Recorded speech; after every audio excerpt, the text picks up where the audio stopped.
Everyone, this is Rai. Welcome back to the brand new mini blog guys. কেমন আছো সবাই? I hope ভালো আছো। ইয়েস, আমিও ভালো আছি। আজকে চলে গেছিলাম একটু বেস্টির বাড়ি, ওই আও বারণ চুগলি কারে এটাই করতে। আরে না না না না, ভুল ভেবো না। আমি গেছিলাম হচ্ছে বেস্টিদের বাড়িতে। অ্যাকচুয়ালি সামনে যেহেতু পুজো, তাই সোনা পাপাকে একটু জামা দিতে, মানে মামামকে একটু জামা দিতে গেছিলাম। তো দেখো, সাথে কিন্তু একটা মামামের জন্য মাজনও নিয়ে গেছি। অ্যাকচুয়ালি আমার প্যারির জন্য মাজন নিয়েছিলাম, তো সেম একটা ওর জন্যও নিয়েছিলাম, তাই একসাথে দিতে গেছি। আর মাসির জন্য একটা নাইটি, আর চুগলিবাজি ফ্রেন্ডের জন্য একটা কুর্তি নিয়েছিলাম। জানি না ওর কেমন লেগেছে। তো ওদের বাড়িতে গেছি, একটু আড্ডা মারতে যাবো না তাকি হয়, তাই চলে এসেছিলাম ভূতনাথের সামনে। একদম একটা ঘাট। আচ্ছা, এই ঘাটটা তোমরা কারা কারা চেনো? তো যেহেতু গঙ্গার ঘাটের সামনেই এসেছি আড্ডা মারতে, তাই জন্য অ্যাজ ইউজুয়াল ভাবলাম জোয়ারও এসছে, একটু জল ভরে নি। তো দেখো, এখানে আমরা জল ভরতে যাবো কি তার আগে এতই গল্প করছি, কি আর বলবো। আর আমি একটু ভয় ভয় পাচ্ছিলাম, তার কারণ হচ্ছে ঘাটের ওই মানে সিঁড়িগুলো এতটা স্লিপ, কি বলবো। এবার তোমরা বলতে পারো অত দূর থেকে কেন ব্যারাকপুরে বয়ে বয়ে জল আনবে। দেখো, ওই সময় আড্ডা মারতে গেছিলাম, এবার গিয়ে জোয়ারের জল এসছে, জোয়ারের জলটা এসছে বলে তাই জন্য ভাবলাম নিয়েই নি, মা খুশি হয়ে যাবে। তো দেখো, এখানে আমরা গল্প গুজব করছি। পিএনপিসি কিন্তু করছিলাম না, আমরা একে অপরের সাথে প্ল্যান করছিলাম যে কোথায় ঘুরতে যাওয়া যায়। তো দেখো, ওকে ছাড়া তো আমার সবকিছু প্ল্যানই অসম্পূর্ণ, মানে কি আর বলবো। আর সন্ধ্যেবেলাটায় গঙ্গার ঘাটটা বন্ধুরা কি যে ভালো লাগছিল, কি আর বলবো। তো কখনো কখনো মনটা খারাপ হচ্ছিল, কখনো ভালো। গঙ্গার ধারে বসে প্রেম করা বলো, আড্ডা মারা বলো, মানে সবকিছুই বেশ একদম জমে খেত, তাই না? আচ্ছা, তোমাদের কার কার গঙ্গার ধারে বসে প্রেম করতে, আড্ডা মারতে ভালো লাগে বলো তো?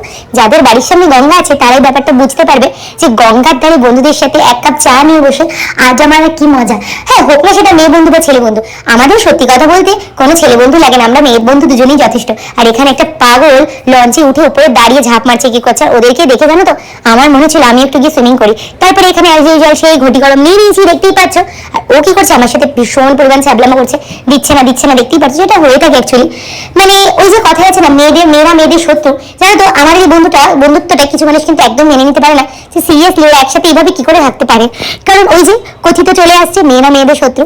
বাট এটা আমরা ভুল বিমান করেছি, আর ভবিষ্যতেও করবো। থু থু থু, নজর না লাগে। তো বলো, ভিউটা কেমন লাগছে? তারপরে এই মানিকতলার ফেমাস কুলফি খেয়ে নিচ্ছে। এটা বলতে ভয়েস মানে ওভার দিতে দিতে আমার জিভে জল চলে আসছে গাইস। কার কার কুলফি ভালো লাগে বলো তো? আর মানিকতলা থেকে কারা কারা আমার ভিডিওটা দেখছো তারাও জানিও। তো দেখো, মাসি বাড়িতে ঢুকে গেছি। আর এখানে দেখো, মাসি কিন্তু মানে আমার বান্ধবীর মা মাসি বলে ডাকি, মাসি কিন্তু পুজোতে এবার জামা নেয়নি, গাদাভর্তি ভরে ভরে জুতো কিনেছে।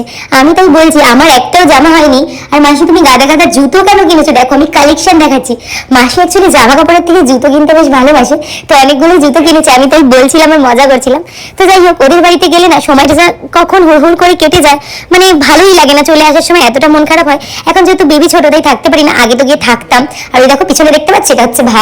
অ্যাকচুয়ালি ঘর বাড়ি রেডি করা হচ্ছে, তাই আমি ওকে টেনে ধরেছি, ভাই এবার তোর বিয়ে দেবো জবরদস্তি। তাই আমি ইউটিউবে এটাই বলতে চাইছি, যদি কোনো ভালো মেয়ে থাকে আমাকে কন্ট্যাক্ট করে। এইসব আমি ওকে বলছিলাম, কোনো ভালো মেয়ে থাকলে অবশ্যই কন্ট্যাক্ট করো। এরকম মেয়ে হতে হবে যে আমার মাসি মেশোকে ভালোবাসবে, আমার বান্ধবীটাকে ভালোবাসবে।